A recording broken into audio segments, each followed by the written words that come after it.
In this video, I'm going to show you guys the best controller settings for Fortnite. These controller settings are the best not only for console players but also for controller players who plug their controllers to their PC like I do. These controller settings are by far the best and I highly recommend them for everyone to try out. Starting off with the display settings, everything here is pretty much up to personal preference. If your PC can't handle native resolution, then definitely do turn this down. And if you haven't already enabled performance mode, then make sure to do so to avoid input delay. However, if you are on console, then also enable 120fps mode if you have a 120Hz monitor. Moving on to the sound tab, the only thing worth mentioning here is the visualize sound effects option. It's pretty solid since there are stuff that you can see that you otherwise would not have heard if you were not playing with this enabled. And also the sound quality, make sure it's set to low if you're on a weaker PC since it gives you a small FPS boost. Now for the game settings, this is where it gets slightly interesting. While everything is pretty much the same like the movement and combat settings, the build settings is where it gets a little more interesting. So I actually play on confirmed edit on release because I have a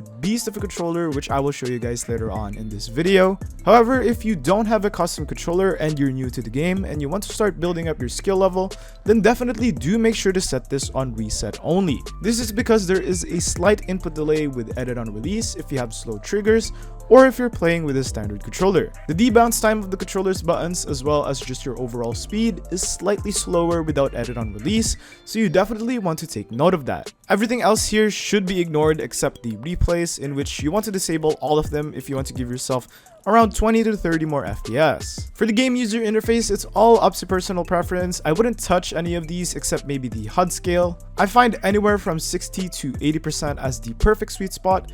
Anything higher just takes up too much space on your screen, and anything lower is just not even worth it. We're going to skip some of these settings and go straight into the controller settings. For the input portion of these settings, you only ever really want to move the edit hold time to the lowest and your vibration disabled. Vibration just has to be disabled because it not only gives you more input delay, but it also is just very annoying. Quick weapon is not good whatsoever, or at least not yet, so I highly suggest disabling it or setting it to custom only. For the sensitivities, make sure you have advanced options enabled to have full control over your settings. Starting with build mode and edit mode sensitivity multiplier, we're going to set that to 2. Then your look horizontal and vertical speed will be on 42%. To be honest, everything from 40 to 45% is good. Try to find one that suits you the best, but I think 42 is a good starting point. Then you want to make sure that all of your boosts are disabled because we don't need that. For your ADS sensitivity, we're going to have 10% for both sensitivities, in which I believe anything less than 12% is solid. Regardless, 10% is still the sweet spot and is what I will recommend. We're obviously going to be playing on linear.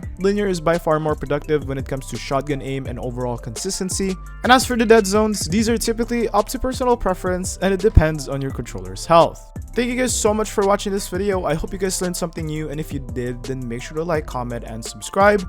Otherwise, that's it for me, and I will see you all in the next video. Goodbye.